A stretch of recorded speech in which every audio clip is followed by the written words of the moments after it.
Bom dia a todos, todas e todes.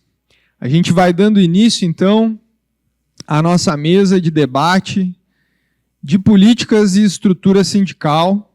Pedimos aí a todos que se acomodem no plenário, tem espaço para todo mundo, fiquem à vontade. Tá?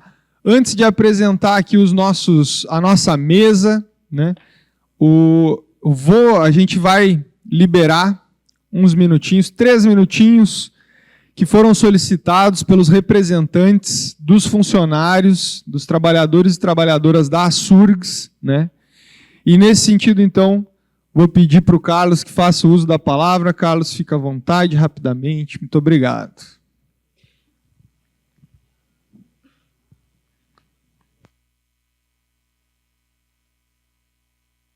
Aqui, falou, som.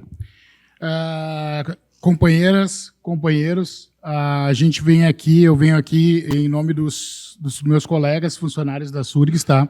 Fazer um agradecimento pela nossa participação nesse espaço democrático, onde a gente vê uma pluralidade de discussões sempre à esquerda e onde é permitido a participação de funcionários, fazer parte desse congresso, e inclusive com direito à fala e com direito a voto. E sobre isso que eu queria falar com vocês, nós tivemos uma postura de encaminhar, antes da Assembleia de decisão desse congresso aqui, encaminhamos para todas as forças. Eu tive a responsabilidade de encaminhar o nosso aviso, a nossa solicitação, que nós queríamos muito participar do Congresso com vocês, fazer discussões de construção, mas nós abriríamos mão do nosso voto. Tá? A partir daí, gerou uma série de teorias da conspiração, o pessoal nos perguntando por que abriram mão, que mandaram vocês abrir mão, por vocês não querem participar de fato. A verdade eu explico para vocês, tá?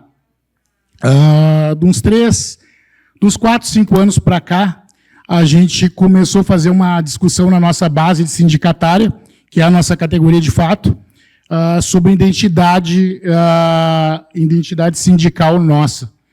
Então, a gente precisou chegar a uma discussão onde que a gente pare de se reconhecer dentro dos nossos sindicatos, que nós temos funcionários, que temos sindicatários, que são basicamente todos, que o pessoal pare de se reconhecer como uma outra categoria e passe a se reconhecer, sim, como sindicatários, que é o que nós somos. Então, isso aí não passou nada mais, nada menos, de que uma posição política de construção do nosso sindicato, que é o Sindicind. Então, a questão de não votar não tem nada de isenção, de construção junto com vocês, nada mais é do que uma construção política dentro do nosso sindicato, tá? E também porque achamos que a gente pode ajudar a construir essa categoria maravilhosa de vocês, essa categoria gigante, mas que nós não temos o direito de participar de decisões. Não é o nosso objetivo aqui, nunca foi, nem nunca vai ser. Nós somos uma categoria autônoma, que ajuda a construir todo o sindicato. Todo sindicato nós fizemos parte, nós trabalhamos independente do grupo político que está dirigindo o sindicato, nós trabalhamos para o sindicato e assim será sempre. Independente do grupo político que estiver aqui, dirigindo a Açurgs, dirigindo o CEPERGS, dirigindo o Simpro, sei lá, a gente vai apoiar a construção do sindicato, nunca do grupo político. Mesmo que cada um de nós tenhamos nossos grupos políticos, como é normal. Outra coisa é destacar a nossa luta, aí eu vou falar um pouco da gente, dos sindicatários e dos nossos colegas aqui. As nossas lutas nos últimos anos têm sido pela identidade da nossa categoria, como eu falei, e também pela luta incessante contra o assédio moral dentro dos sindicatos e contra, principalmente, o assédio sexual dentro dos sindicatos. É uma luta que a gente vem travando contra a própria esquerda, porque é inadmissível, e eu não me refiro a Açurgs aqui, me refiro a um conjunto geral de sindicatos dirigidos pela nossa esquerda, que a gente tanto luta para construir, e que nós vemos o disparate de ter assédio moral e principalmente assédio sexual contra nossas companheiras sindicatárias. Um desrespeito tremendo, onde nós travamos a luta para combater isso aí.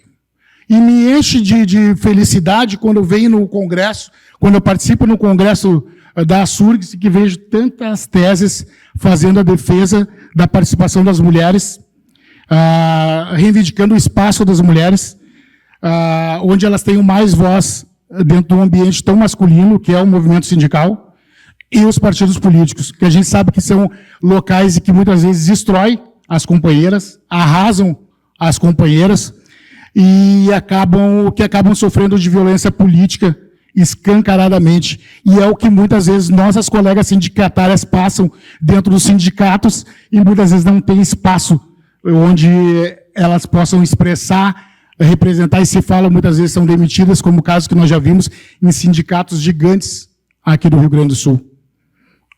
Eu fico feliz de a Surgs não estar no rol dos sindicatos envolvidos com assédio sexual, que é um câncer que a gente enfrenta.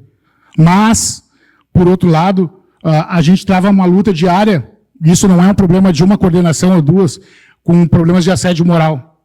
A gente já teve, a gente já lutou, a gente já construiu, a gente já discutiu com a categoria de vocês.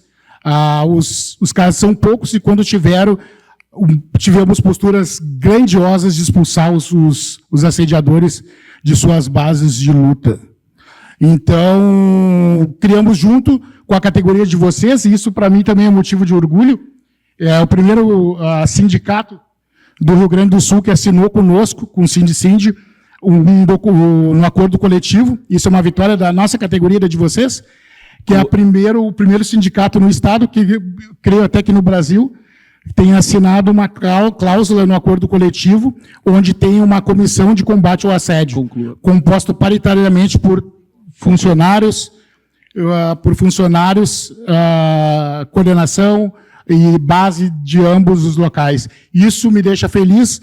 Essa postura da Surgs foi grandiosa, foi nobre.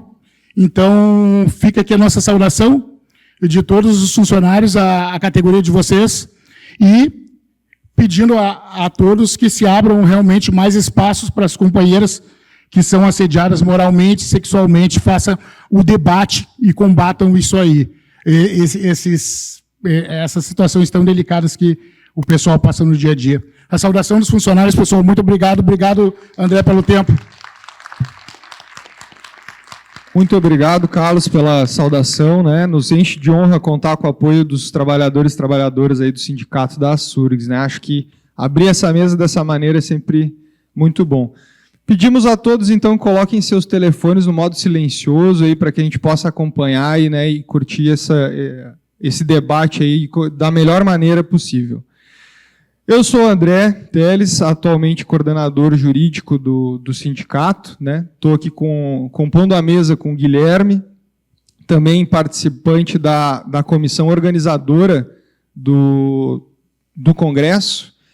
E estamos recebendo para a mesa de hoje, então, para debater estrutura e políticas sindicais, né, os convidados Lenilson Santana, coordenador de políticas sociais da Fazubra Sindical. Também contamos com Adriana Lemos, coordenadora de ação sindical do Sindicato dos Municipários de Cachoeirinha, o SINCA. E também temos a presença da Neiva Lazarotto, diretora do 39º Núcleo do CEPERS e direção da Intersindical.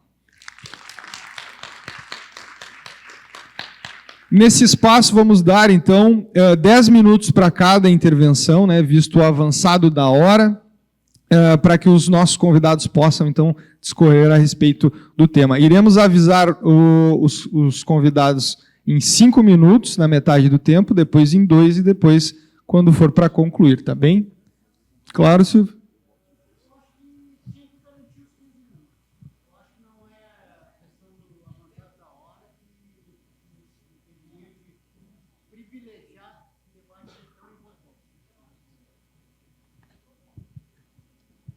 Coloco para plenária, então, aí, né, se alguém se opõe, que a gente faça 15 minutos de fala, né, mesmo que a gente avance aí no horário planejado para o almoço, né, a gente teria o retorno às 2 horas, talvez a gente tenha então que prorrogar, né, fazer esse intervalo de almoço um pouquinho mais longo. O que vocês acham aí? Precisa votar ou a gente pode entrar no consenso de manter os 15 minutos para os convidados?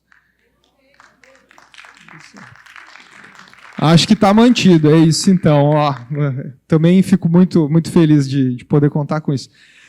Começamos então com o Lenilson. Por favor, Lenilson, 15 minutos à sua disposição.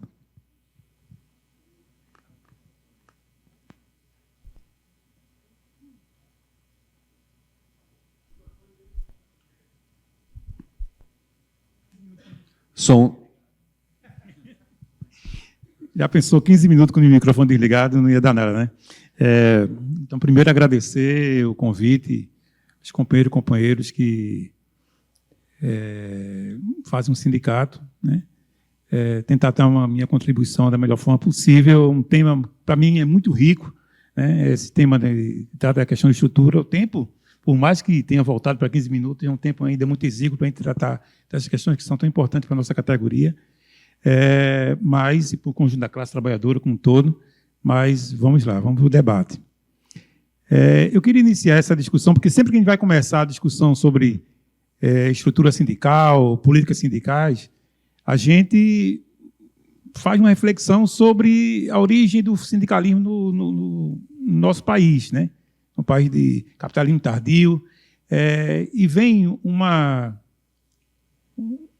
meia-verdade, uma mentira que tem sido propagada há muito tempo, que é essa coisa só as lutas e tudo aquilo que foi precursor do movimento sindicalista, né, no Brasil, ela vem com os imigrantes, sobretudo com os imigrantes italianos, né, na chegada dos italianos.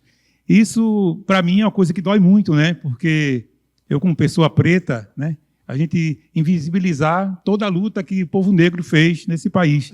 Então, é uma coisa que precisa remeter isso.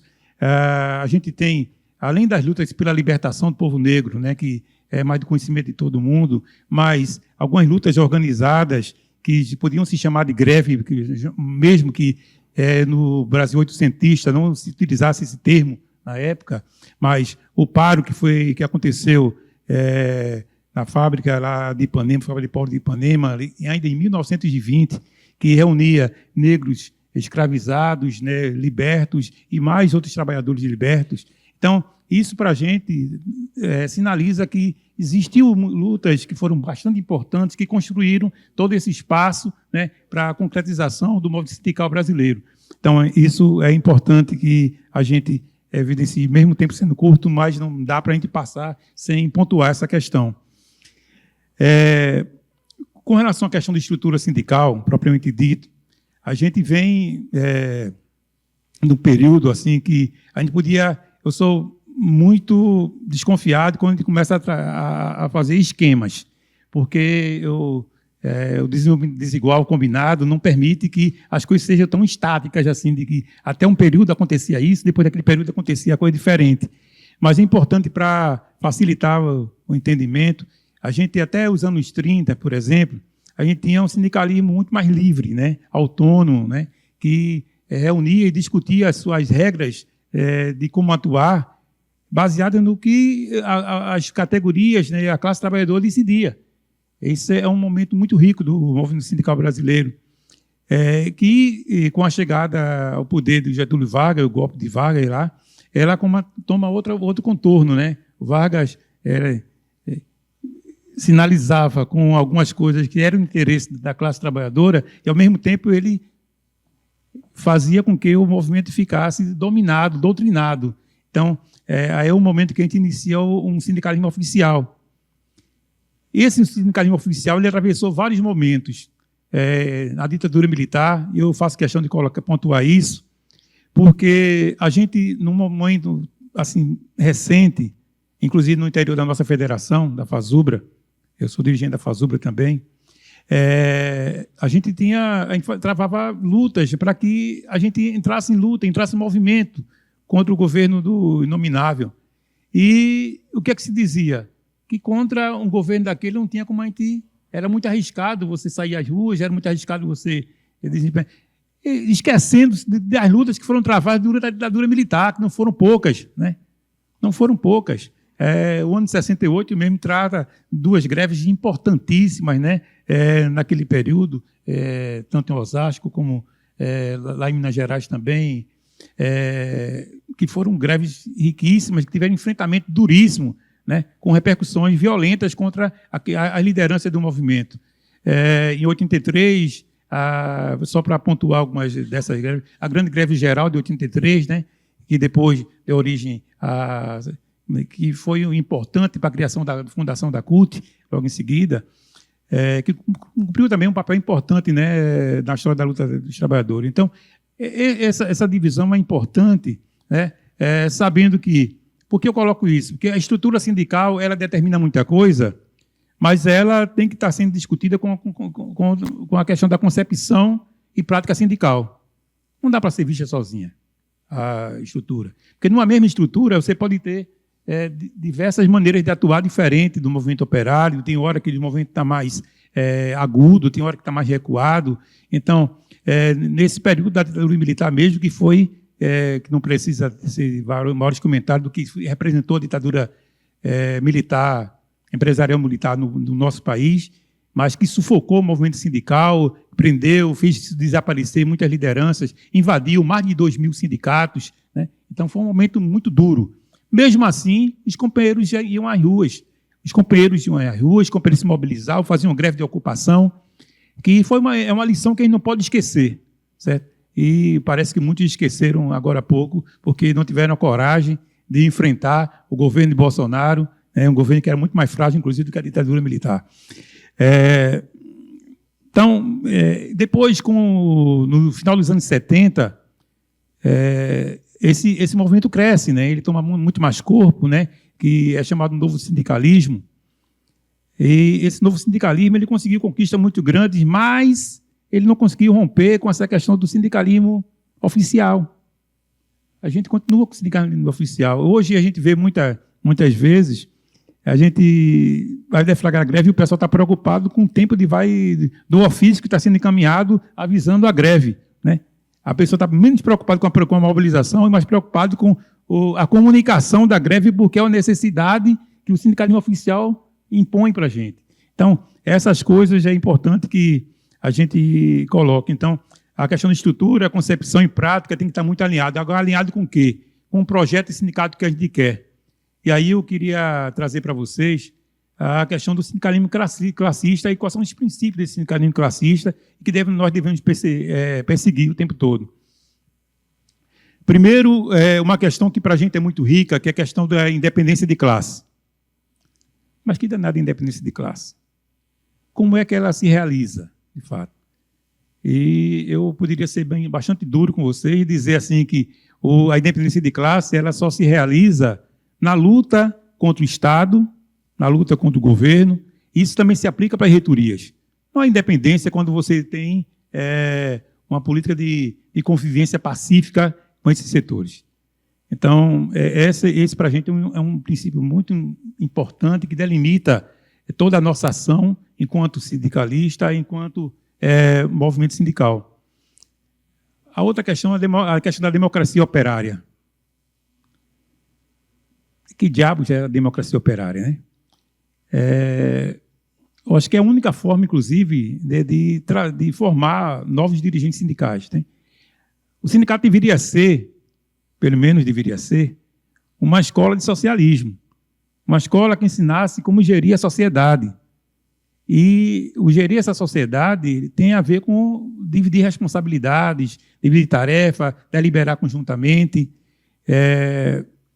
Isso, inclusive, foi falado muito aqui hoje na mesa que antecedeu a essa, sobre o processo de burocratização.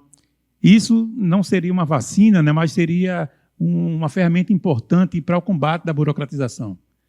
Que, de fato, os nossos sindicatos caminham muito para a burocratização, onde o poder dos dirigentes ele emerge e cresce a cada momento, e às vezes toma decisão, e às vezes decisões corretas, mas decisões afastadas da base.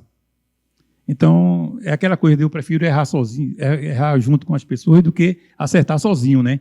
Então, é importante, isso não educa, não ajuda a formar novos dirigentes, certo? E nos coloca, não digo assim, há quem diga que coloca a gente a meio caminho do abismo, ou dizia que coloca a gente a um passo do abismo.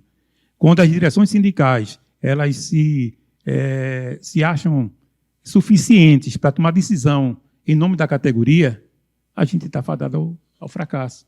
E com a possibilidade enorme de enveredar pelo abismo. Então, eu acho que isso é uma coisa que a gente devia perseguir. Eu estou colocando algumas provocações, o tempo aqui é curto, e eu acho que essas provocações são importantes para a gente fazer o debate, porque qualquer debate sobre estrutura sindical isolada é uma questão oca, que a gente não sabe o que é que vai colocar ali dentro. Então, eu acho que a gente tem que estar sempre associando essa discussão da estrutura sindical, a concepção e a prática sindical. Que sozinho nada disso vai funcionar. Porque alguém podia me dizer assim, mas que estrutura dentro do sindicato, o que é que seria melhor? E tem 5 minutos. Eu diria que eu integro um sindicato, eu sou da Federal de Pernambuco, da Universidade Federal de Pernambuco, e nós fundamos o sindicato no início da década de 90, e desde lá a gente tem uma mesma estrutura sindicato, que é um sindicato que é proporcional, é colegiado. Isso resolve a vida da gente? Eu diria que não. Então, se não há uma compreensão do papel fundamental do sindicato, de garantir as mobilizações contínuas da categoria, de formar os trabalhadores, porque eu acho que uma outra tarefa, que é princípio do sindicato, que deve ser perseguida por a gente, é a questão do internacionalismo. Não dá para a gente pensar o sindicato como uma coisa isolada e não se articular com o conjunto da classe trabalhadora, que não é, o conjunto da classe trabalhadora não é limitada ao nosso país, ao nosso Estado. Nossa classe trabalhadora é internacional e a gente tem pouca convive com outras categorias, a gente não troca experiências, a gente não constrói instrumentos que possa ajudar a mobilizar aqui em Alhures, né? Então a gente não tem essa coisa que poderia fortalecer bastante a nossa compreensão do sindicato e romper um pouco com o corporativismo e se entender mais como classe trabalhadora. Então, a questão do internacionalismo e da formação teórica é uma questão que deve ser perseguida pelo sindicato. E a formação teórica, eu diria que não deve ser uma coisa para ser deixada para os tempos livres, não. É uma atitude que deve ser planejada para o cotidiano. Porque quando a gente pensa em formação teórica, lá no mês tal a gente não tem nada, né, na nossa agenda, então vamos fazer alguma coisa de formação.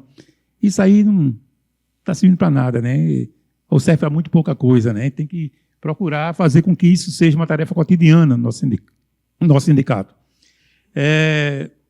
E a defesa do socialismo, né? Porque aí alguém vai dizer, danou-se, defesa do socialismo. Mas se não for para isso, se o sindicato da gente não se vir para transformar a sociedade, não se vir para ser uma escola, de fato, para os trabalhadores, da necessidade da transformação da sociedade, para que serve o nosso sindicato? Então, é uma questão que eu traria aqui para que a gente possa discutir de uma forma mais a miúda, assim.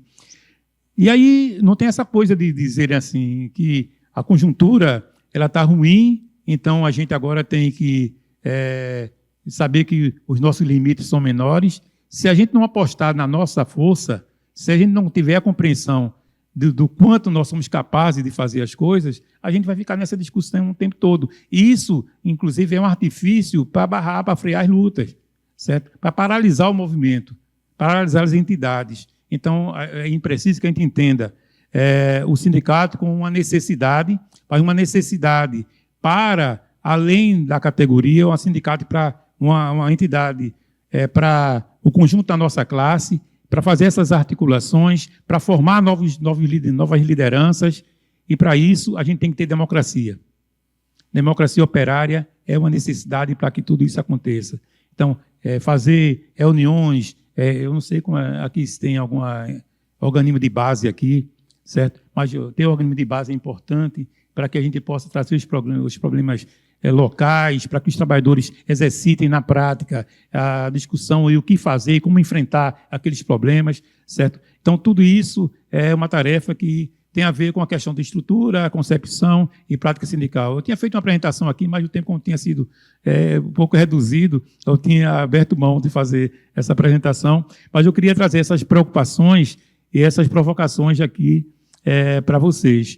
A gente hoje, trazendo para a atualidade, como é que está o movimento sindical, em especial no seio da nossa categoria, me parece que aqui a coisa não chegou com muita força ainda, mas nacionalmente a gente está tendo alguns enfrentamentos. Antigamente a gente tinha umas diferenças no meio do movimento com as diversas matizes do marxismo, né, com trotskismo, com o stalinismo, enfim, mas também com os anarquistas. Hoje a gente está tendo que enfrentar um monte de tecnicista que traz para dentro do serviço público a ideia do Estado, da iniciativa privada, né? Então, são gerencialistas. Então, esses gerencialistas que têm tentado dirigir o movimento hoje.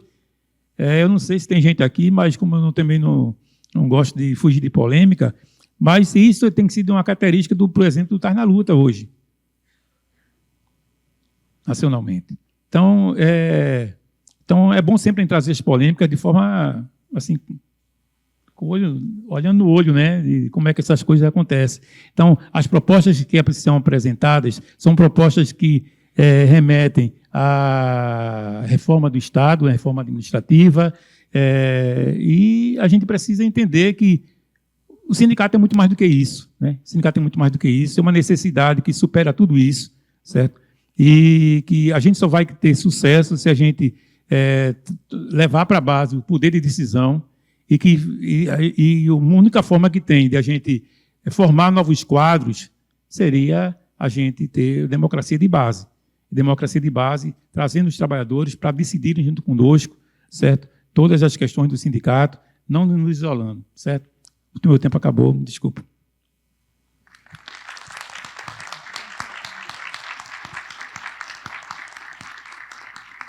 Muito obrigado, Lenilson, pela contribuição.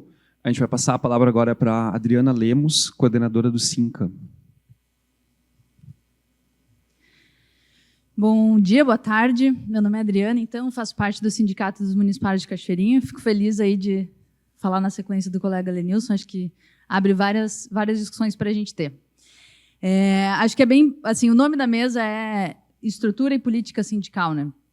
Quando veio esse nome, eu fiquei pensando o que eles querem discutir, porque a gente abre assim, estrutura, dá para discutir tanta coisa, política, dá para discutir tanta coisa.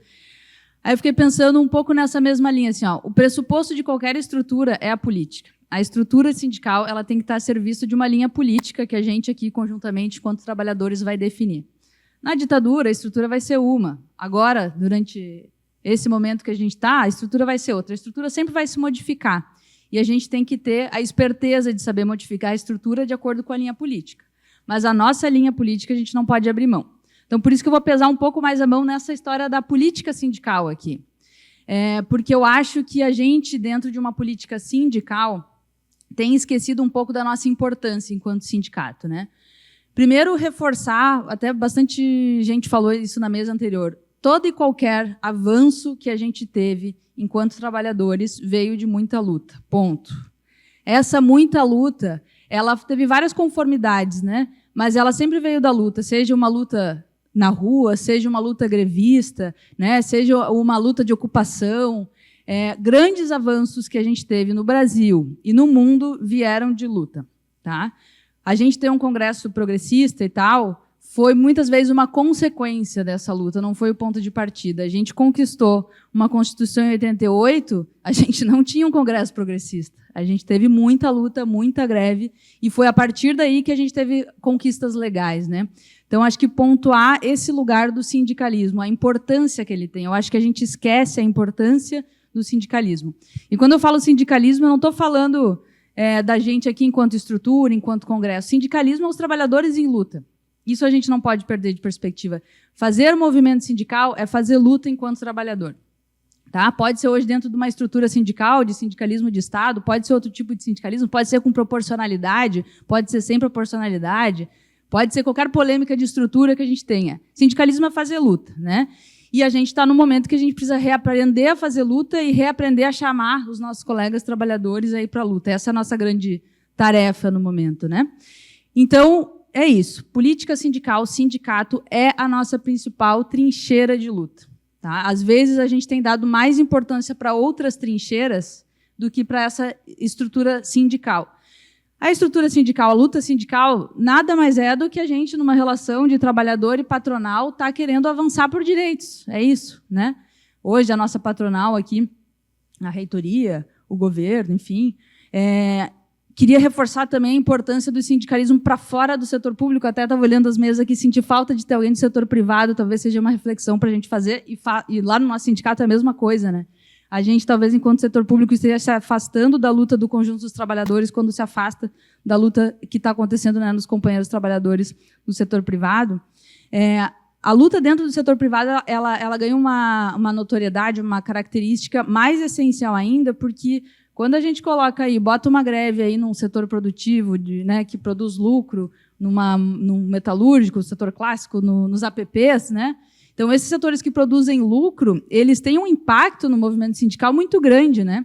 A gente mesmo, né? A gente é fruto, enquanto servidor público, não é de uma luta do servidor público. A Constituição de 88 ela acontece por conta da intensa mobilização em setores privados, né? Então, as grandes greves gerais, né? O Lenilson falou, mobilização social como um todo. A gente não existe, enquanto servidor público, como uma essência. A gente existe como um fruto de uma luta sindical e popular da década de 80 que nos criou. Criou esse ser, aí, essa categoria com estabilidade, né, que tem um regime jurídico único. Então, nós somos frutos da luta do conjunto da classe trabalhadora. Né? Isso é quem a gente é. E se a gente não tiver com o conjunto da classe trabalhadora, a gente vai entrar em extinção. Né? Então, é um pouco disso também que eu queria trazer. A gente, enquanto servidor público, é uma categoria em extinção. A gente, educação. Todo mundo aqui tem certeza absoluta que a educação, do ponto de vista humanitário, é o que mais tem de valor. Eu sou da saúde, eu tenho certeza que a saúde, logo depois da educação, do ponto de vista humanitário, tem um intenso valor. Mas se a gente não tiver lucro nessa sociedade, a gente não vale muita coisa. Né? Então, o que a gente tem visto, né? O processo de privatização, de terceirização, no mundo inteiro, tem abocanhado a nossa categoria. Não interessa, né, para o pequeno capital, para o grande capital, para o empresariado, um setor público que não dá lucro. Então, vamos privatizar, vamos terceirizar, e essa é a linha geral no mundo inteiro e aqui também. Né? Por isso que a gente tem trabalhado um pouco com essa categoria em extinção que a gente é. Se a gente não souber fazer a luta certa, saber a luta correta, vai acabar a nossa estabilidade, a gente não vai mais existir enquanto essa grande categoria de servidor público. E se quem nos criou foi o conjunto da luta da classe trabalhadora, é o conjunto da luta da classe trabalhadora que também vai nos manter enquanto existência. Né? Então, mesmo que a gente seja super corporativista, eu não quero saber de brigar pelas condições de trabalho dos trabalhadores de APP. Não interessa, tu vai deixar de existir enquanto servidor público, porque tu, enquanto categoria, a gente, enquanto categoria, mesmo nas lutas corporativas, não consegue ter a força que a gente precisa para se manter. Né? Então, um ponto essencial da nossa existência é a gente saber se articular com o restante dos movimentos, dos sindicatos, das categorias e tudo mais. Cito exemplo, lá em Cachoeirinha, em 2017, a gente fez uma greve que, assim, histórica, 62 dias. A gente teve momentos que tinha 70% da categoria paralisada. 2017, 19, 16, teve um monte de luta gigante de servidor público aqui na região e no Brasil todo. A greve de 2012, né, das instituições federais foi gigantesca, né? E a gente conseguiu fazer o máximo que a gente conseguia dentro da nossa categoria. O que faltou para a gente sair vitorioso daquele momento, vitoriosos e vitoriosas? Faltou, né, na minha avaliação, um elemento de classe da gente conseguir conectar com outros setores, né, conectar com outros sindicatos, fazer uma luta de maior envergadura para além de nós mesmos. Óbvio que isso aqui não é receita de bolo, né? Eu estava lá em todos esses momentos e não é de hoje para amanhã que a gente vai fazer isso. Mas esse horizonte político a gente tem que ter, senão a gente está fadado ao fracasso. Não interessa a estrutura que vocês quiserem ter. Querem botar presidencialismo, querem botar coordenação, querem botar proporcional, botem o que quiser. Se a gente não fizer uma estrutura de reorganização da classe trabalhadora, de chegar e fazer o nosso feijão com arroz, né? Conversar com o colega todo dia, fazer aquele trabalho de base todo dia, convencer os colegas todo dia da nossa luta estratégica, a gente está fadado ao fracasso, né? E queria apontar também uma importância assim, da gente se aproximar com todos os setores com os quais a gente se relaciona, né? Então, acho que foi bem pontuada ali pelos colegas a importância da gente estar junto com a luta dos trabalhadores terceirizados, né? A gente tem que começar a pensar em estruturas para isso, abarcar essas categorias nos nossos sindicatos. Isso é uma estrutura que eu acho que a gente tem que pensar, como a gente faz uma luta conjunta com os trabalhadores terceirizados, que são nossos colegas de trabalho, que estão em situações muito precarizadas de trabalho, né?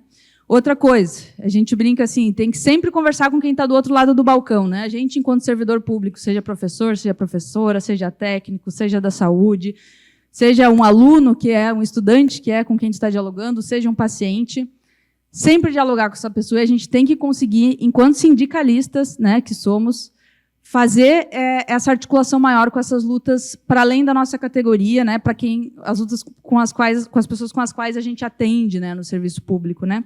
A gente lá no sindicato tem tentado toda a campanha salarial assim pegar pautas da cidade e botar isso no bojo da nossa campanha salarial, né. A gente está agora com uma luta importante de medidas em defesa das populações que foram atingidas pela enchente lá. A gente está tentando, junto com a nossa pauta de defasagem salarial, botar à tona essa pauta também, que é uma pauta comunitária, uma pauta que nos unifica com as pessoas da cidade. Então, a gente pensar também, aqui na SURS, o que a gente poderia ter de pauta que extrapola a nossa categoria, que dialoga com pautas né, que a cidade necessita, que a universidade necessite para além de nós.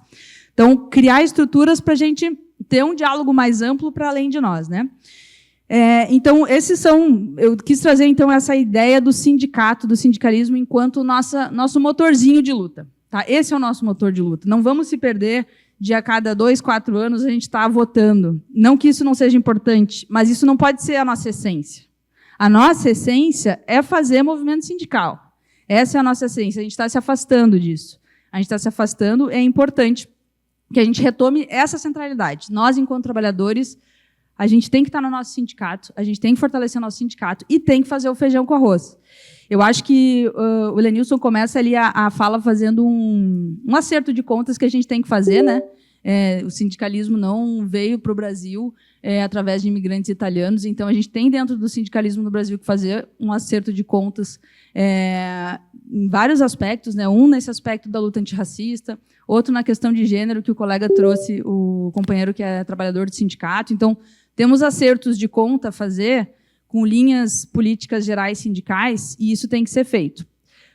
Agora, a gente também tem que cuidar para não botar fora processos importantes do sindicalismo raiz, digamos assim, raiz no sentido de onde vem, raiz mesmo, que é o trabalho de base do dia a dia, né?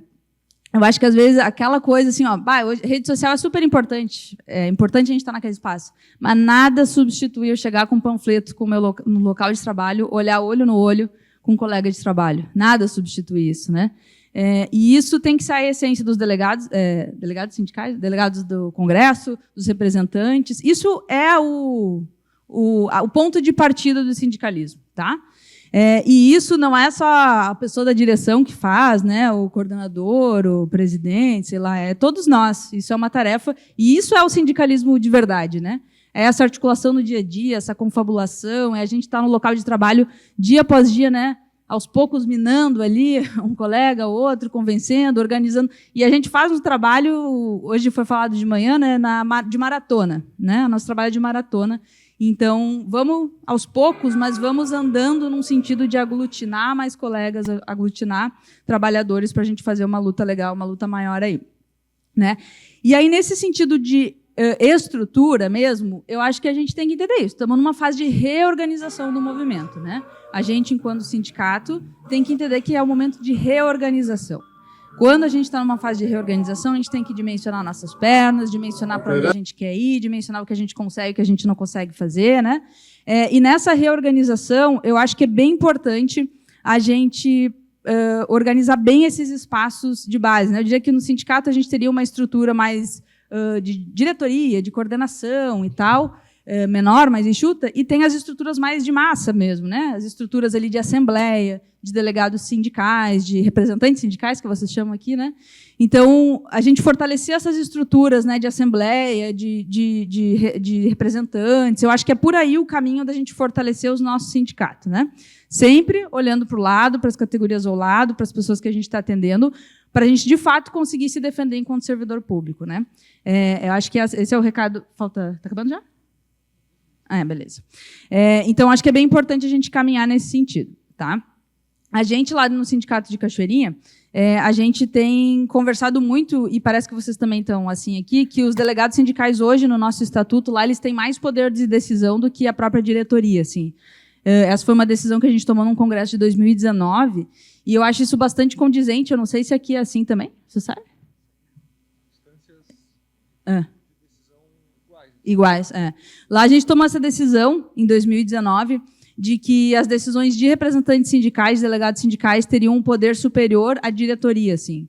Eu acho que isso mexe um pouco com as tomadas de decisão. Óbvio que a gente vai ter um monte de corrente, cada um vai defender a sua tese, isso aí é do jogo, hoje está uma força, amanhã está outra força, isso aí é do nosso jogo sindical e todo mundo acho que tem bastante maturidade para entender isso aqui. Mas essa, por exemplo, foi uma medida concreta que a gente tomou lá, para que os representantes sindicais tivessem mais força, né, dentro das decisões da categoria. Então, eu acho que as nossas estruturas a gente tem que discutir nesse sentido, de como que nessa conjuntura, nesse momento histórico de reorganização, que estruturas a gente pode construir para abarcar mais colegas, para abarcar outras categorias e para abarcar a população trabalhadora em geral, né? Então, acho que esse apontamento que eu queria dar, não estou dando nenhuma resposta, estou só tentando levar a pergunta para algum lugar, né? Então, é isso. Daí, depois a gente vai ter mais uma fala, talvez, né?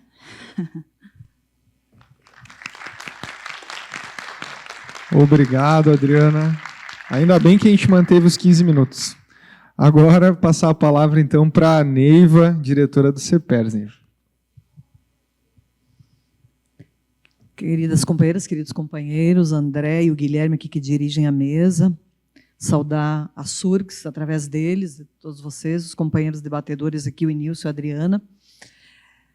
Primeiro dizer que, assim, esse momento, eu assisti ontem Conjuntura, hoje pela manhã Educacional, né, para ir tentando me inteirar mais de como eu poderia contribuir, a partir da minha experiência, né, de militante do CEPERS, que é um sindicato da educação, de professores e funcionários das escolas, juntos há de algumas décadas. Foi fundado como Dom Magistério, vai fazer 80 anos esse ano. Então, mas parabenizar a SURGS aí, porque o título do congresso de vocês diz, um momento mais importante de discussão e deliberação sobre os rumos do nosso sindicato é o congresso, né? Onde vocês elegeram delegados de base, estão aqui junto com a sua direção, todos de igual para igual, debatendo e decidindo os rumos. Isso, me dei conta, Enilson, é um ato anticapitalista, é um ato de rebeldia. Parar, tirar um tempo para a gente reunir, para pensar sobre quem somos, o que estamos fazendo e para onde vamos. Porque o capitalismo tenta nos impedir de ter tempo na escola, na universidade, qualquer lugar de trabalho, para conversar. Se quer se olhar olho no olho, reunir, isso é perigoso. Isso é subversivo. Isso pode contestar a ordem, pode querer transformar, né, e rebelar. Então, parabéns por terem chamado novamente o Congresso, estarem em Congresso. A gente tem dificuldade das reuniões, eu vejo nas escolas, no Estado, o governo tenta massacrar, que não sobre tempo das pessoas conversarem. Dele produtividade, dele plataformização, né? E assim vai. Então, esse momento, para mim, é um momento bem importante. E que bom que o Lenilson, troquei o nome, Lenilson, fez um histórico, que eu peguei, sem a gente ter feito combinações, destaquei assim o período mais recente do nosso sindicalismo, pegando os anos do neoliberalismo.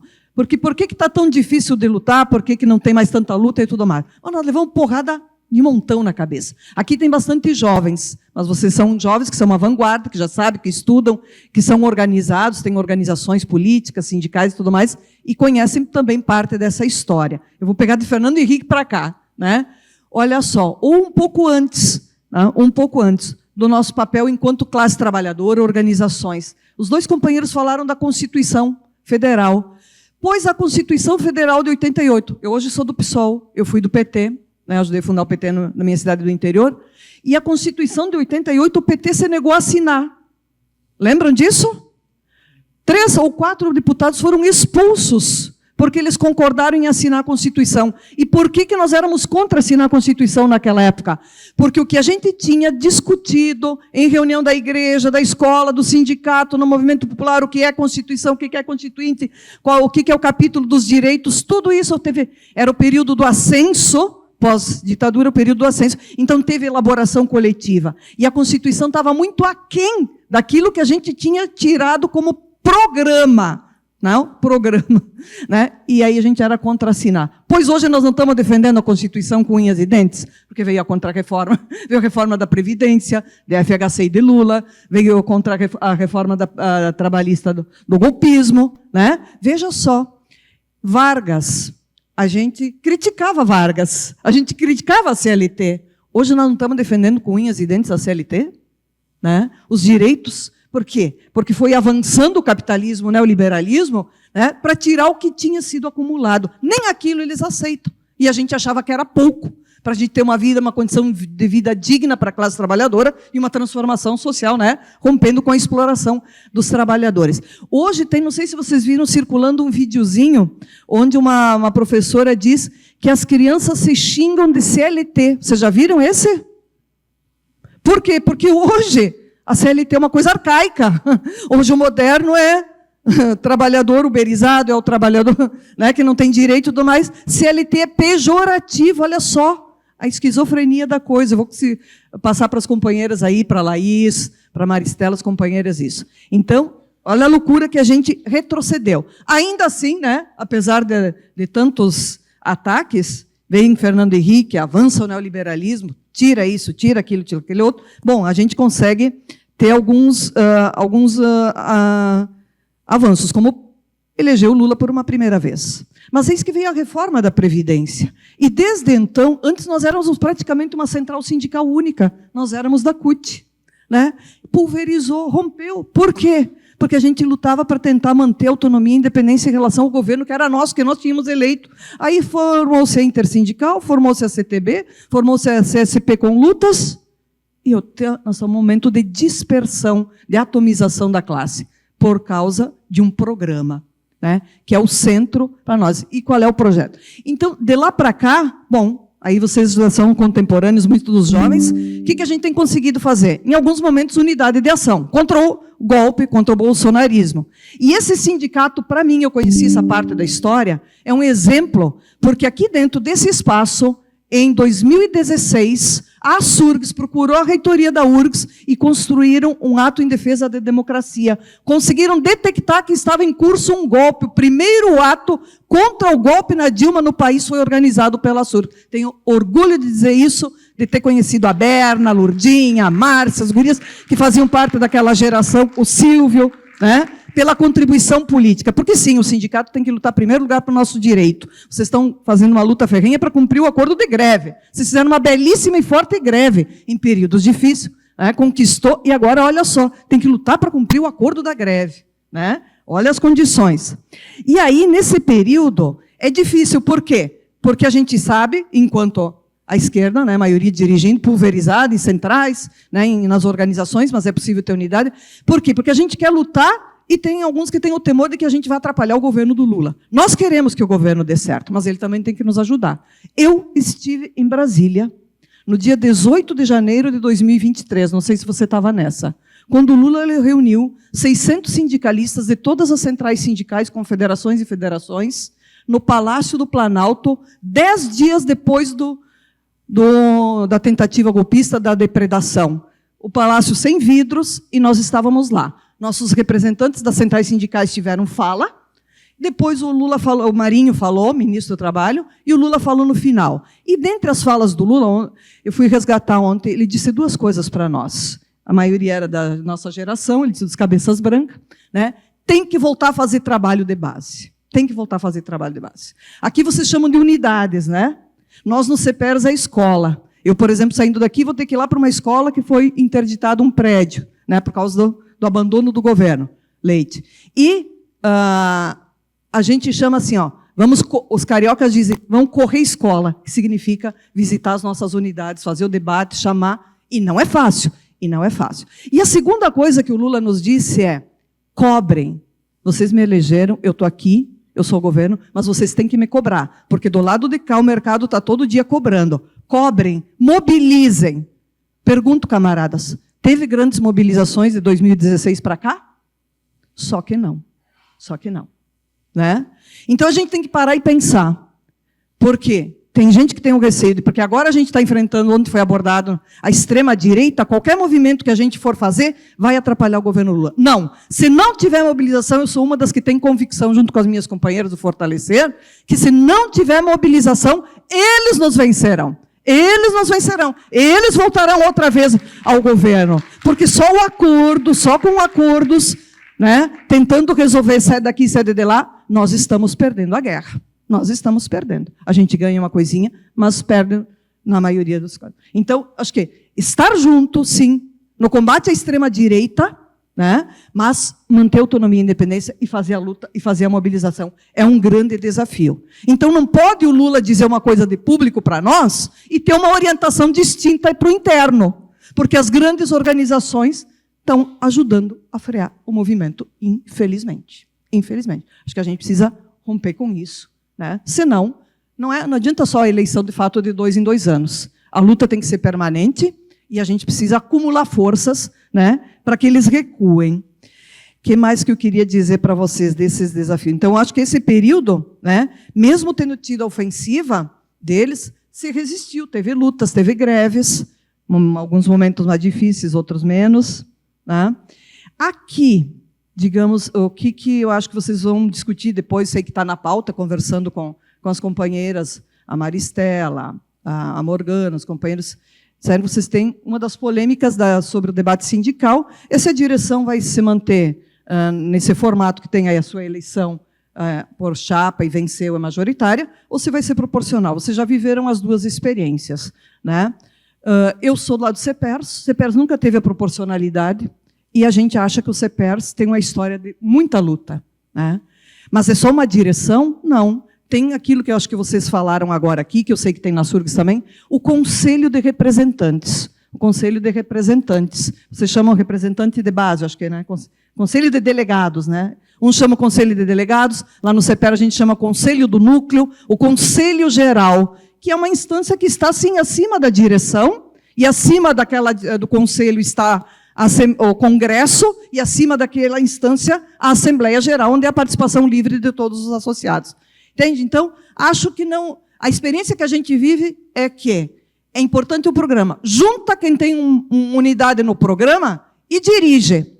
Não tem carroça que ande sem direção. Não tem movimento que ande sem direção. Nós precisamos ter condições de dar uma direção. E o que importa é o programa. Se essa direção tem uma postura, um programa de luta, de enfrentamento, manter a autonomia independente, de ser o governo que ajudou a eleger. Porque, nesse sentido, muitas vezes, eu já disse, a SURGS, embora tenha hoje seus 3.000 não sei quantos sócios, porque também reduziu por causa da reestruturação, de não fazer concursos, etc., vocês falaram ontem, né? Também já botou a cara na rua. Mais do que uma central sindical. Quando o Bolsonaro veio aqui, pagou aviãozinho para dizer fora Bolsonaro, mandou fazer aquele painel gigante na entrada da cidade, na saída do túnel, que depois o Bolsonaro usou para responder a vocês. O sindicato também tem que cumprir papel político. Parabéns à SURGS, porque já cumpriu vários momentos. De tirar, inclusive, posição numa eleição de apoiar a candidatura, seja lá do Olívio, seja de quem foi, na eleição, no ano passado. Da Maria, da Tamires aqui, não tem problema. Meu núcleo fez isso. A gente não perde autonomia. Elegendo quem a gente apoiou, a gente mantém a postura de cobrança, porque a nossa tarefa é a defesa intransigente dos direitos da nossa categoria. Condições dignas de trabalho e de vida. Né? E por falar em trabalho, eu lembro que vocês tiveram muito a luta das 30 horas. Né? E depois veio o teletrabalho e tudo mais. Né? Então, isso é um exemplo. Nós estamos lutando agora, vem pela frente um desafio do plebiscito, pelo fim da escala 6x1, pela redução da jornada, pela taxação das grandes fortunas, pela isenção do imposto de renda até aos 5 mil. Acho que é um desafio grande que a gente tem de se envolver para fazer trabalho de base nos nossos sindicatos e nas comunidades, para juntar o povo, para encorpar, né, a força nossa, para alterar a correlação de forças que muitos dizem e usam isso como desculpa no Congresso Nacional. É só com isso, é só debate, debate, luta e organização. E os partidos são importantes, são necessários. Nós somos daqueles que acham que o sindicato é uma escola de luta, é uma escola que forma para o socialismo, tem que ter que ajudar a falar isso, mas é necessário, porque aqui nós somos, né, tem que ter todas as matizes, mas agrupar para ter um programa de transformação social, de disputa do poder. Isso também é importante. Na semana passada, eu fui assistir o Fórum da Liberdade, tá? Dos liberais na PUC, para escutar o secretário de Educação de São Paulo e o daqui, de Porto Alegre. A gente já sabe o que eles querem, é só privatização, por óbvio. Mas eles disseram que a educação brasileira, para melhorar a qualidade, e vocês vivem numa universidade que sempre é de excelência, né? E tinha que ter tratamento de excelência, portanto, para vocês tinham que ser os mais bem pagos do país, então, né? Mas é nacional a luta, mas tem que ter contrapartida. Olha o que eles disseram. Primeiro, investimento na educação. E alguém falou aqui da divisão da pizza, do orçamento, né, Márcia? Da dívida. É baixa, é pequena a fatia da educação. Ainda assim, é muito dinheiro. É tanto dinheiro que o Itaú, o Unibanco, o Lehman, a Vale, a Fundação do Maurício Sirotsky, sobrinho é daqui, da Globo, lá, os Marinho, querem meter a mão. Eles estão tentando controlar. As secretarias de educação estaduais, municipais estão presentes no MEC, por isso que ela aí chama aqui fora Lehman. Por quê? Porque o Ministério da Educação está cheio de todos pela educação. Quando tem qualquer mudança na educação, eles não vêm perguntar para uma professora universitária, da Universidade Pública, eles vão entrevistar a Priscila Cruz, do Todos pela Educação, que é uma economista que nunca entrou na sala de aula, não sei para estudar, mas nunca foi uma professora. Então, terminando. 25 segundos. Segundo, colocar ferramentas à disposição para a mudança da educação. Para eles, as ferramentas são duas: plataformas e controle. E o controle do que está sendo feito, bater meta. Terceira, é isso, cobrar resultados. E olha só, o secretário de Educação de São Paulo disse que eles demitiram 20 coordenadores regionais de ensino dos 90 porque não bateram as metas de 2024. É isso que está vindo por aí. Por isso, companheirada, mantenham a democracia, a surcos na luta, e vamos junto, porque a gente tem muita peleia para fazer, para enfrentar essa gente, para reconquistar espaços na sociedade, direito para a nossa classe, e transformar esse sistema capitalista que está nos matando, que vem aí com inteligência artificial, que atrás dessa inteligência artificial tem inteligência humana. Eu fico horrorizada quando as pessoas vão para um evento e ficam encantadas com um robô humanoide. Isso é desumanização. Isso é tentar convencer a gente de que as máquinas são melhores do que nós. Não tem. É a humanidade. É a humanidade. Que sejamos socialmente iguais, humanamente diferentes e...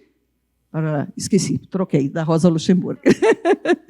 Então, isso aí, companheirada. Vamos em frente. Tem muita tarefa, muita unidade de ação na ação. Muito obrigado, Neiva. A gente vai abrir, então, agora, né, para a participação da plenária. São 5 inscrições. Novamente, né, como foi feito nas outras mesas, tragam os seus crachás para fazerem as inscrições, tá? Cada inscrito terá o tempo de 3 minutos, então, para fazer a fala, sua pergunta, né?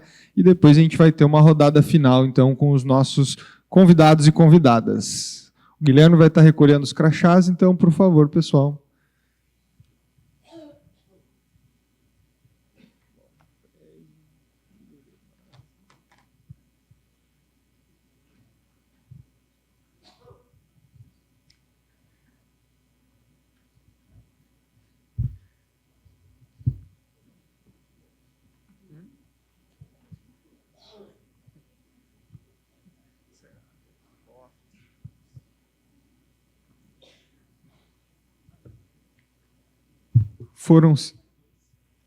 Temos mais 2 inscrições ainda, pessoal. André. Isso. Convidar as companheiras aí para fazer a inscrição até agora. Andréia. Cadê as demais? Vem, se inscreve. Márcia, te inscreve. O primeiro o Silvio.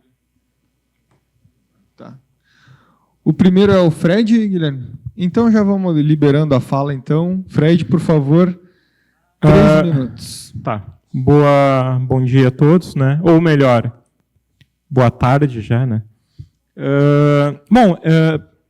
Eu vi que em alguns casos, em alguns momentos, o debate, os debatedores, as debatedoras colocaram a questão da história, né, de uma trajetória, de uma trajetória dos sindicatos e dos sindicalizados.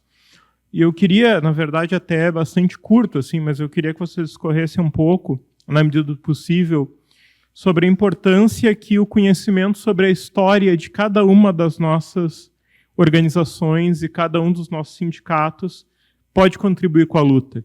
E aí não é só o conhecimento histórico que se dá a partir da pesquisa, mas também o papel de uma educação intergeracional.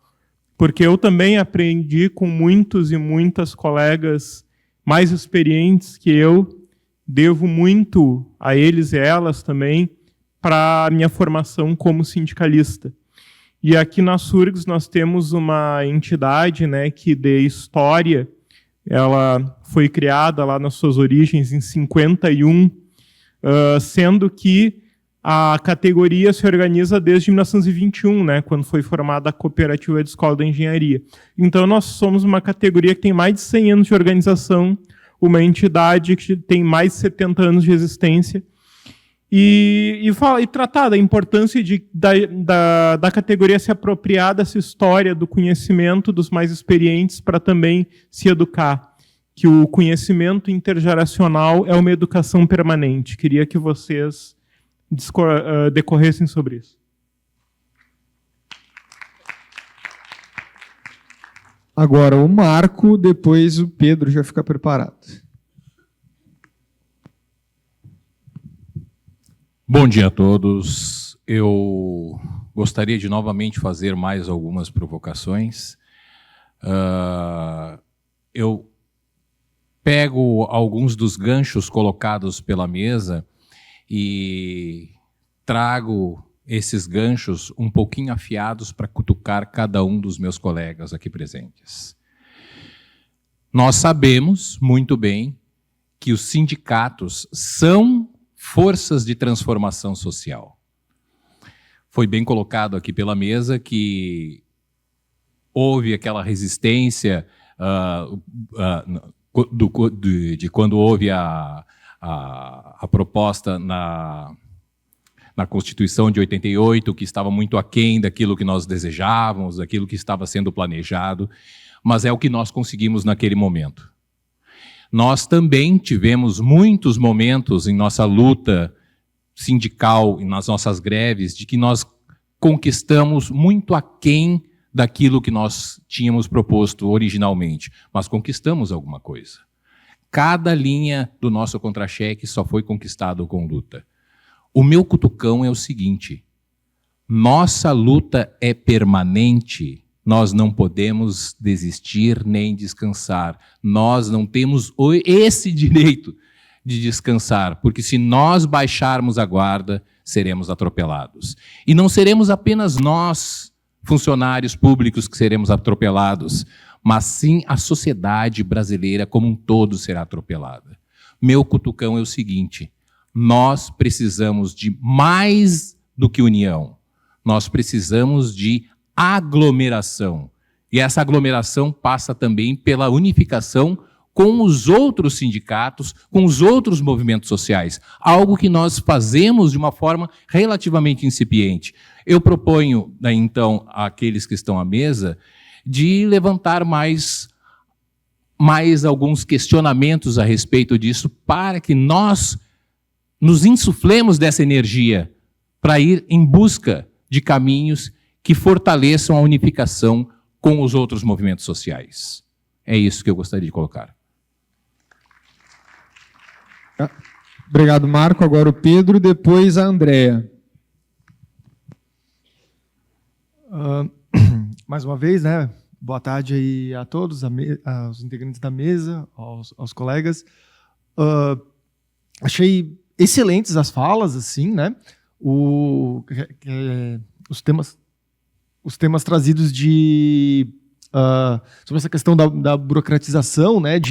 Dessa captura dos sindicatos pelo Estado, que tem sido tão prejudicial, assim, porque a gente simplesmente viu, isso é um efeito mundial, né? Teve o neoliberalismo, assim, foi muito eficiente na questão de minar a confiança nos movimentos sociais, em especial no movimento sindical, né?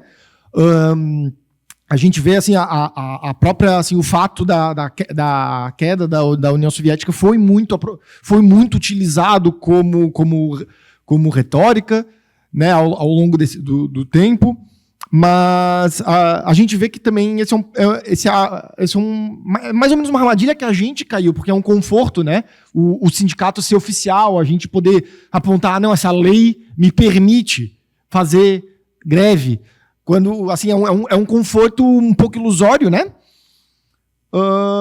que a gente vê que, assim, quando na verdade é a nossa organização que nos dá a força, né. Mas isso aí, essa base jurídica, na verdade, é uma ilusão, assim, é um conforto que às vezes é útil, mas a gente tem visto a perda, a desmobilização que tem acontecido muito em função dessa aposta no chapeuzinho, né, na saia do Estado, que tem sido um tanto prejudicial, assim, mas daí, visto tudo isso, eu gostaria de perguntar para a colega, desculpa de ver, esqueci o nome dela, a Adriana. Eu achei assim sensacional essa provocação, assim, do se juntar com, né, movimentos mais amplos, e eu queria exemplos de que o sindicato fez de união com temas e outras categorias, se tu puder fazer isso. Obrigado, Pedro. Agora, Andréa. E o Silvio, para encerrar, já prepara, Silvio. Boa tarde, eu sou Andréia. Saúdo os participantes da mesa.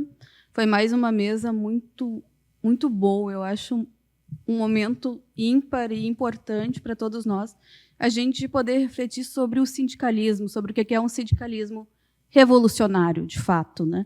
Já que estamos aqui, cada um, de repente, tem a sua própria organização política, mas estamos aqui como trabalhadores e acreditamos no poder da organização do sindicato, né? A Adriane tocou num ponto muito importante, a questão do falar com aquelas pessoas com que a gente atende, né? No nosso caso, a comunidade em geral, os estudantes. É importante esse diálogo com a população, é sempre fundamental. Seria importante fazer uma interlocução muito maior com os sindicatos, seja eles do privado ou do público. A gente percebe o quanto isso é difícil. Todo mundo aqui, nós todos estamos aqui organizados nas SURGs, e nós percebemos que isso é uma realidade em todos os sindicatos, que, às vezes, o propósito do sindicato se perde num desejo de grupos por assumir o controle de uma máquina sindical, de uma organização, e o interesse da categoria, da população, acaba ficando subjugado, né, digamos assim. E isso a gente não pode permitir. Quando a gente fala de estrutura e programa, como bem falou a Adriane, a Neiva, Lenilson, a estrutura sindical ela serve para atender a um programa. E se esse programa não tem como ponto prioritário, como pauta máxima, o interesse da classe trabalhadora, tem algo muito errado, né? Então, a gente, como a SURGs, a gente deseja que o nosso sindicato se entenda como uma organização em que tem prioridade a luta dos trabalhadores e a transformação social. Como é que o sindicato opera na transformação social? Na medida que se adquire ou se perde direitos, isso não impacta uma categoria, isso impacta a sociedade. E nós estamos lidando com um ponto muito sensível da sociedade, que é a educação. Então, eu gostaria então que também que a mesa abordasse mais essa questão. A gente falaria que a forma deve servir ao conteúdo, no caso do sindicato, né? Então, quando a gente fizer a nossa reflexão sobre os GTs, que a gente vai fazer daqui a pouco, que isso sempre esteja, né, no nosso horizonte, que o que importa é o interesse da classe trabalhadora. Obrigada. Obrigado, André. Agora o Silvio. Depois a gente abre, então, para os convidados e convidadas.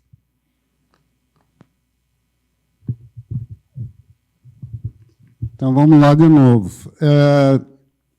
Eu acho que a mesa foi composta assim, com um brilhantismo fantástico, porque a gente tem o internacionalismo aqui do Lenilson, o corporativismo da Neiva ali, e tem a Adriana falando um pouco de abrir essa coisa toda. Ficou muito bom, ficou muito legal. Mas eu fico pensando assim, como é que a gente vai efetivamente construir essa unidade com os outros movimentos? A gente não constrói unidade entre nós aqui. A gente tinha 190 e picos de delegados no outro congresso, temos 90 e poucos agora aqui. Então, assim, ó, a gente não consegue mobilizar os colegas.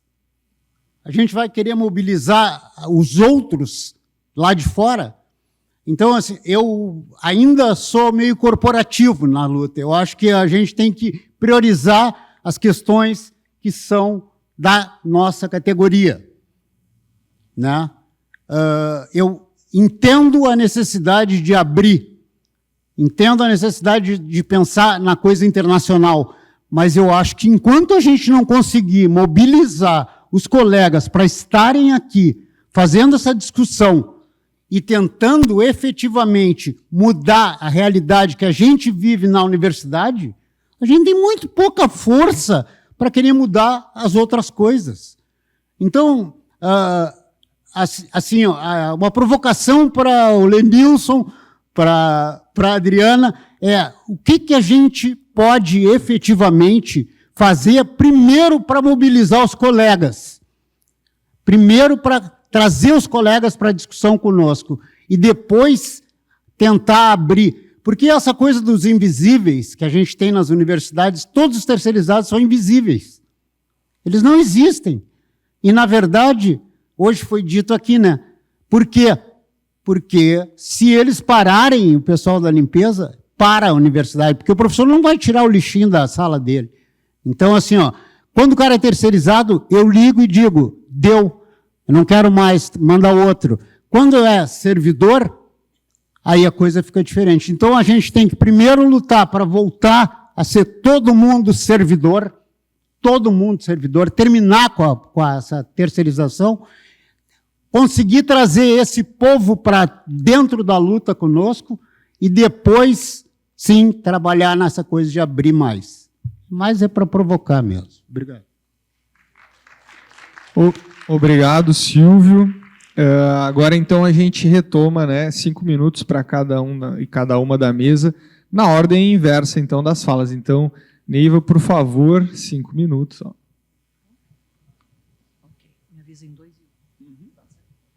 Então, companheiros, a fala do Fred, da questão da importância de conhecer a história, né, a relação intergeracional, é isso mesmo, entende? É passar bastão.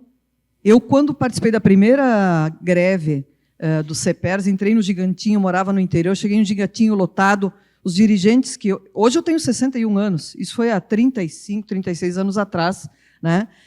Entrei naquela greve, vi aquele Gigantinho lotado, dizer, aqui que eu quero ficar, nunca mais quero sair. E aqueles dirigentes tinham aquelas falas, imaginem o Gigantinho lotado, né? Os dirigentes, eu quero ser que nem eles. E a gente vai tentando, e vamos lá, escolhi militar. Então, eu acho que assim, ó, é isso. Que bom que vocês têm uma geração nova aqui. Eles, os neoliberais, o capitalismo, não quer que tenha mais servidores na universidade. Os neoliberais que estão dentro do MEC, dentro do governo Lula, não querem que tenha mais concurso, não querem. Está lá o Lehmann, que a Laís falou. O presidente do INEP é ligado ao Lehmann, né? Tá lotado. Então, a gente tem que batalhar. Nós estamos lutando nas escolas, né? Fora Lehmann, fora Unibanco. O Unibanco controla a alfabetização do Rio Grande do Sul, sabiam disso? da SEDUC. Cada programa que a SEDUC tem o Elema, o Itaú, o Enatura, né? Um dos institutos e seus agregados. É uma rede deles. Então, eu acho que assim tem que ter uma luta imensa. E já fazendo referência a alguém outro que tocou também na questão da organização, não lembro se é a Andréia, o Marco da Força Transformação Social. Por exemplo, o capitalismo quer a gente, quanto mais dividido, melhor. Terceirizado de um lado, técnico do outro, docente de outro. Na educação, professor de um lado, funcionário de outro. Quando eu entrei, a gente discutia nos anos 80, que era o período do ascenso, nós debatimos piso nacional unificado, carreira nacional unificada da educação, e se discutia, dentro da CUT, que era a central, né, mais progressista e mais combativa, formada aí nos anos 80, que nós queríamos ter um sindicato por ramo. Vocês já imaginaram a gente junto? Todo mundo junto? 20, 30 anos para cá, ninguém mais imagina isso. Imaginem assim, nós da educação pública estadual, junto com vocês da educação municipal, junto com vocês da universidade, vocês técnicos e os docentes, num único sindicato nacional. Que força teríamos? Então, o capitalismo não quer, os neoliberais não querem, e quem está lá no comando também não quer, porque isso pode atrapalhar. Então, a gente abandonou isso. Hoje o nosso programa está até recuado, né, Loiva? Está recuado, mas me fez lembrar isso, essas provocações de vocês. Então, sim, parabéns à Surgs, que foi a primeira que foi lá e chamou as terceirizadas e deu apoio, botou ônibus, não sei o quê, sofreram questionamentos. No núcleo que eu dirijo também a gente fez isso. Aqui é o tamanho do núcleo de vocês, nós somos sindicatos de mais ou menos 4.000 trabalhadores, mas a gente faz isso. Nós lutamos contra a instalação da escola cívico-militar, mesmo que a direção do nosso sindicato estadual não queria isso. Nós estamos infernizando agora, faz 1 ano e meio, contra as PPPs, né, e queremos o apoio de vocês. Se a gente impede que o Leite instale PPP em 99 escolas de 15 municípios, Porto Alegre, o prefeito quer PPP para 100 escolas aqui. Isso tem a ver ou não tem a ver com vocês? Tem a ver com vocês, que é o pai, a mãe, que é a comunidade. Como é que a gente junta isso? Não é fácil. Quando foi fácil? Muitos já tombaram, muitos foram presos para ter as conquistas que vocês e nós temos, né? Então, nós temos que agora fazer a nossa parte. Sobra 1 minuto, menos que isso. 30 segundos, ver o que eu posso ainda. É 1 minuto? Ver o que a Andréia falou aqui. Viu, Silvio? Eu acho que isso, os nossos estão lá debatendo no CEPERS, que tinha que ter uma associação só dos contratados, porque são maioria hoje nas escolas. Aí os diretores querem uma associação dos diretores. Gente, isso é vitória para o capitalismo. Nós precisamos dar conta de todas as especificidades do segmento que tem dentro das nossas categorias. O sindicato, dando conta disso, contempla todos. É fácil? Não é fácil, mas não é impossível. Coragem, companheirada, eu acho que vocês já fizeram muito pela sua categoria, né? Tem várias conquistas, fizeram muito de resistência e agora tem enormes desafios para a gente se juntar com outras organizações, outros sindicatos, centrais sindicais do campo da esquerda, para tentar, esse ano, alterar a correlação de forças, dar um tranco na extrema-direita, derrotá-los e dizer para o Lula que ele também nos ajude, porque eles quererem dizer para a gente, mobilizem e segurar os camaradas deles, aí não dá. Força! Sigam com a organização que vocês têm, não precisa mudar, o que precisa é seguir em frente com unidade na ação, na nossa opinião.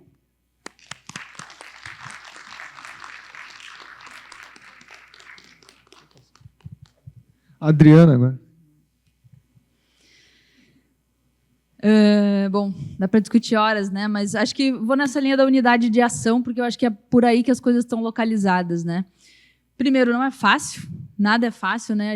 Todo mundo que está aqui sabe que a gente está num momento de defensiva. Eu acho que, a partir dessa ideia, temos uma estratégia defensiva, né? Nós queremos contra-atacar, mas o nosso momento é de defesa. Eu acho que isso deixa a gente também, de certa forma, com os pés no chão. Tem coisas que a gente não vai conseguir fazer, mas a gente tem que criar germes do que a gente quer fazer no futuro. Eu acho que se trata disso, uma estratégia defensiva, né? Criar germe para, no futuro, a gente ter envergadura, ter força para contra-atacar enquanto classe trabalhadora.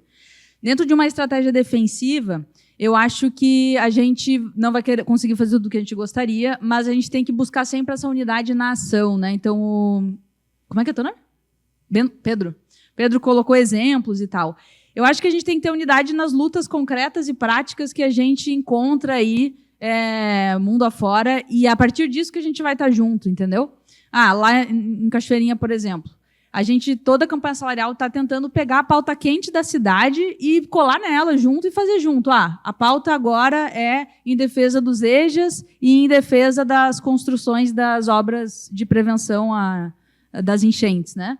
Vamos colar junto com esses trabalhadores que estão fazendo essa luta. Tem a comissão de moradores do bairro, vamos oferecer ajuda. Então, vamos pegar essa luta pontual ali, que é uma luta. Não estou falando da gente chegar lá e fundir, fazer uma organização e criar uma estrutura. Não. Está tendo essa luta, vamos construir essa luta, vamos junto. Então, vamos ver por onde a gente consegue catar uma ou outra pauta que nos dê unidade. Daí, uma unidade real de luta, de que eu consiga ali naquela luta. Os moradores não tem nenhum militante lá, tem um monte de bolsonarista, inclusive, vamos junto, vamos tocar essa luta, vamos criar uma cultura ali de luta, né?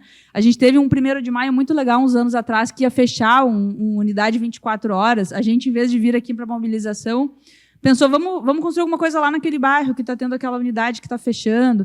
Então, vamos pegar pequenas coisas. Acho que não é uma coisa tão megalomaníaca. As nossas pernas não dão conta hoje da gente ser uma grande central sindical. Acho que nenhuma das centrais e organizações sindicais hoje consegue ser o que gostaria de ser. Vamos começar pela luta concreta, básica, do dia a dia, pegar um por um pela mão que a gente consegue e entender que o nosso momento é de construir um pouco mais de vanguarda também, né? O momento da gente catar um outro pela mão, construir um militante ali, construir um militante sindical. A nossa classe vai reagir, gente. A gente sempre reagiu. Sempre reagiu. Não sei quando vai ser. Pode ser que dure décadas aí esse marasmo, mas uma hora a gente se levanta de novo. Quando a gente se levantar, como é que a gente vai estar? A gente vai estar preparado para o desafio, enquanto militantes, vanguarda, direção dos movimentos que a gente está. É o momento da gente puxar um ou outro pela mão, o máximo de gente que a gente conseguir, porque não vamos desistir da nossa classe. Nossa classe sempre lutou. Tá? Hoje pode parecer que é impossível, mas daqui a uns anos já não é. E assim a história mostra. A gente vive em ciclos de luta, né? A gente está num ciclo de descenso, viveremos um ciclo de ascenso e teremos que estar preparados para isso, né? Então, eu acho que é um pouco sobre isso, talvez esses exemplos, essas estratégias de luta, essa ideia de unidade na ação, né? Acho que o Marco trouxe um pouco disso também. Pegar uma ou outra pauta que a gente consiga dar um pouco mais de corpo, é nessa linha. E acho que bem importante a fala do outro colega ali sobre a luta teórica, sobre formação. A gente tem que sempre estar retomando a nossa história, né? A nossa história enquanto classe. Eu acho que estou dentro das jovens, né? Então, outra geração. E, é muito massa estar com gente que viveu outras coisas e que a gente sabe que ali está cristalizado, não é a história da Neiva, é a história de luta de classes, da nossa classe, assim como está cristalizado em vários de vocês. Se a gente não tiver apropriação sobre isso, a derrota é certa. Isso aí é fato. Então, a gente construir espaços, né, dentro do sindicato de formação, fora do sindicato também, a gente tem vários espaços históricos da nossa classe de luta, de formação e tal, de educação popular. Eu acho que em todas as esferas de luta que a gente tiver, tem que ter uma formação constante. E é uma tarefa difícil, falo, e sei que estamos devendo isso lá no sindicato, né? Então é isso, queria agradecer o espaço. Amanhã, né, acho que vai ter as deliberações. Se quebrem no pau, mas saiam daqui com uma ideia de luta conjunta, né, com uma ideia do que vai ser a próxima ação que a gente vai fazer. O sindicato não pode ser consumido só pelas divergências internas, a gente tem que apontar horizontes para a nossa categoria, né, um pouco nessa linha também importante. Eu concordo muito assim, com esse equilíbrio entre o que a gente faz para fora e o que a gente faz para dentro da categoria. Mas sempre lembrando, a minha linha de raciocínio foi, a gente é uma categoria em extinção. Mesmo uma luta corporativista não vai ser o suficiente para manter uma estabilidade, para manter um plano de carreira, porque a gente precisa de uma luta de conjunto da classe trabalhadora para garantir o serviço público como a gente conhece, tá? Porque foi assim que a gente conquistou o serviço público e só a mobilização dos servidores públicos não vai ser suficiente. Então, também pesar isso nessa distribuição de forças, né? E aí seguimos juntos, seguimos aí, sempre na luta, contem com a gente para qualquer luta que tiver. E vamos estreitando os laços aí, e vamos que é maratona, né? Só mais um quilômetrozinho corrido hoje, né? Obrigado, Lenilson.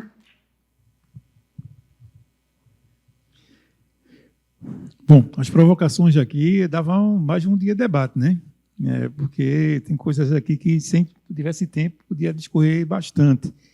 Eu acho que Pedro trouxe uma questão muito importante, Pedro, foi muito bom você ter trazido, sobre esse desânimo, né, que trouxe o neoliberalismo no conjunto da classe trabalhadora, E aí me fez lembrar, estava aqui tentando conversar aqui rapidamente, Neva, sobre Francis Fukuyama, né? Que em 1989, né? Ele, com aquele artigo dele do fim da história, né? Ele colocava o fim da evolução sociocultural da humanidade. Então não tinham o que fazer mais, gente. É aquilo ali, se adaptem e fiquem, né? Se contentem com o que está, né? Eu acho que isso aí teve um impacto muito grande na classe trabalhadora nesse momento, porque a gente viu naquele momento, né? Hoje em dia, o cara dizer que é defensor abertamente do neoliberalismo, as pessoas se envergonham de fazer isso. Mas no movimento operário tinha gente que defendia isso abertamente, colocando como aquilo ali como uma inovação, como era o novo, que a gente estava temendo o novo, e nós socialistas, enfim, isso aí, o pessoal aí está falando coisa do século XIX, não tenho que escutar, não. Então, é importante que traga isso, né? Então, esse processo de formação, onde se resgata essas questões, eu acho que deve ser uma constante no movimento. Então, o que Fred coloca aqui é uma necessidade, né, do processo de formação que se dê constantemente, né, no sindicato. Isso é como eu tinha falado antes, na minha primeira fala, isso não pode ser entendido como uma tarefa para ser feita nos dias de folga, nos momentos onde não tem nada para fazer. Tem que ser planejado como uma tarefa cotidiana no sindicato, certo? A tarefa de formação política, a categoria que envolve tudo isso. E aí alguém colocou aqui, eu acho que eu queria deixar por último, mas não consigo deixar. Com o meu grande camarada Silvio, né, que eu gosto demais, né, e nós que somos jovens há bem mais tempo, né, então uma trajetória junto há muito tempo. Eu não vejo assim nada de contraditório entre você construir internamente e você abrir para discutir com outras pessoas. Eu acho que a Adriana já colocou um pouco disso aí, que há uma necessidade para a defesa do nosso programa, daquilo que a gente é insuficiente para essa defesa. A gente sozinho é muito pouco, né? A gente precisa se reconhecer enquanto classe trabalhadora, que isso é uma dificuldade grande no seio da nossa categoria. As pessoas não se reconhecem como classe trabalhadora. Ele não vai nem para o docente, porque no docente ele não se reconhece mesmo, né? Agora, entre os técnicos administrativos também não há esse reconhecimento. Então, 2 minutos, né? Então, tanto que a forma que os caras tratam os terceirizados é uma forma de algoz mesmo, né? A forma que tratam os terceirizados. Falam muito de como os docentes tratam, em sua maioria, tratam os técnicos administrativos, mas agem da mesma forma que os terceirizados. Então, o sindicato precisa se abrir, inclusive, para toda essa... Porque como é que se combate a terceirização? A terceirização está dada e não pode ser revista? É isso? Eu não sou desses que acham que se conformam com essas coisas e acham que nada pode ser mudado. O que foi mudado para pior pode ser recuperado depois. Então, mas como é que faz isso? Se você não incorpora na sua discussão, no seu debate cotidiano, os problemas dos terceirizados. A gente fez um experimento lá, me perdoe aqui, um minutinho para colocar essa história. Lá em Pernambuco, o pessoal teve uma greve dos terceirizados que estava contra salário atrasado. E muita gente estava reclamando porque estava encontrando banheiro sujo, estava encontrando a sala suja. E a gente, para fazer o pessoal entender mais ou menos qual era o trabalho que cada um ali fazia, a gente mediu qual era a área que pertencia a cada um para fazer o trabalho. E a gente transformou isso em apartamentos populares, que a maioria das pessoas moravam, né, os trabalhadores da universidade. Ele dizia, olha, tal funcionário, ele cuida de tantos apartamentos por dia. Você reclama de fazer a faxina uma vez por semana no seu apartamento. O cara faz de tantos apartamentos a cada dia. Então, as pessoas começaram a enxergar o quanto era difícil aquele trabalho e começaram a reconhecer mais o trabalho do terceirizado. Então, eu acho que precisa ter empatia, mas não somente isso, é preciso reconhecer-se como classe e dizer que aquele cara que está ali no trabalho terceirizado é um trabalhador como ele também é um trabalhador. E precisa ser respeitado e, por isso, ele precisa encontrar espaço nas nossas pautas também para a defesa desses setores. Porque, não vamos nos enganar, esse processo de uberização, né, da classe da nossa categoria, ela é crescente. Então, cada dia, o nosso trabalho é mais precarizado. as contratações são mais precarizadas, mais precárias. Então, se a gente não se abrir para isso, para trazer para a nossa organização todas essas necessidades, a gente está fadado ao fracasso, né? A gente vai se isolar cada vez mais. Então, eu acho que uma forma de ampliar, inclusive por dentro, seria isso. Mas a gente pode ampliar também com o conjunto da nossa classe, né? Que eu acho que é importante. Então, talvez eu tenha deixado algumas coisas aqui, não dá tempo, então, mas é isso. Obrigado, agradecer a vocês pelo convite.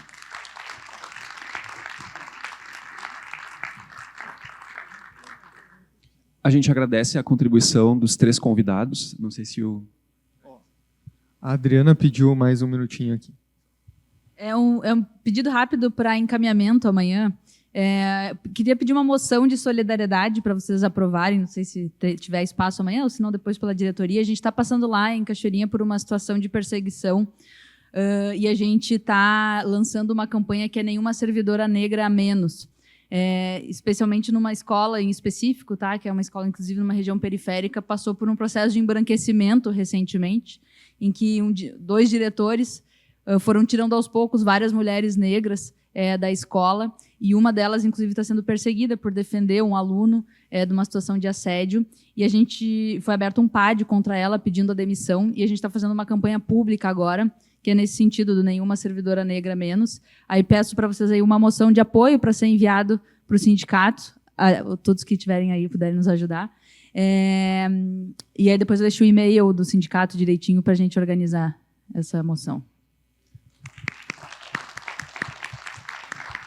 Muito bom, já temos a primeira proposta aí do Congresso, né? Obrigado, então, a todos que compuseram a mesa. Eu vou dar rapidamente alguns informes aqui para a organização dos nossos trabalhos, tá? O pessoal pediu para mim informar que hoje, às 18 horas, a gente vai ter uma atração cultural no Povoada Bar. Todos estão convidados, convidadas, né? Vai ter música ao vivo com Leni Barcelos e Roberta Moura, tá? Além disso, a parte da tarde, né, a gente se divide agora a partir eu acho que estava 14 horas aqui, mas acho que a gente vai ter que botar 14h30, né? No mínimo, aí o pessoal poder ir almoçar. Se dividir em grupos de trabalho, né, para debater as nossas resoluções. Então, a gente fez uma divisão que eu vou fazer a leitura dos nomes aqui conforme os grupos. Depois, a gente pode esclarecer, agradecer, então, aqui, a mesa aqui, vamos dar já entrega aí, Guilherme, mas enquanto eu vou lendo os nomes, porque é muita coisa, a gente vai liberando os nossos convidados e as nossas convidadas aí, tá?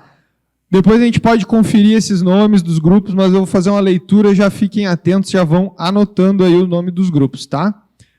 O grupo 1, que vai ser liderado, então, pelo Ricardo e pelo Guilherme, vai ter a participação do Marcos Alexandre, da Sandra de Brito Stephanie, a Fernanda Feltz, Marília Batista Hirt, a Tânia Santoro Pérez, Daniel Pires, Ricardo Boldrini, Graci Tanicato, Edmilson Silva, Pedro de Souza, Alaor Ribeiro de Souza, Fabiano Holderbaum, Andréia Carolina do Prati e Marizane Odorizzi. Esse o primeiro grupo, tá?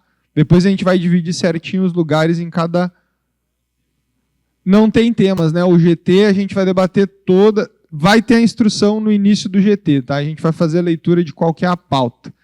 Grupo 2, liderado pela Maristela e pela Vânia, vai contar com o Devanir Weber, Jennifer dos Santos, Tamires Filgueira, Yuli Manhattan, Andressa Ferreira, José Osório da Silva, Rafael Bianchi, Pedro Xavier, Luana da Cruz, Rômulo Toldo, Charles Almeida, Paulo Roberto Tavares, Nidiana dos Santos, Ana Maris Carlesso, Monice dos Santos e Vânia Guimarães. A Vânia acho que duplicou. Oi.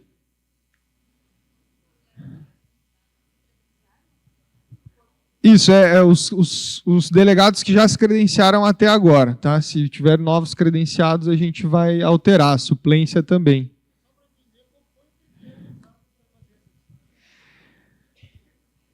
Companheiros, essa é a deliberação que foi trabalhada dentro da comissão organizadora. Tá? A gente fez um critério de separação mesmo aí para tentar abranger diversidade de gênero, inclusive levando em conta as organizações políticas. Mas todos esses nomes aqui a gente pode debater de novo se alguém não se sentir contemplado.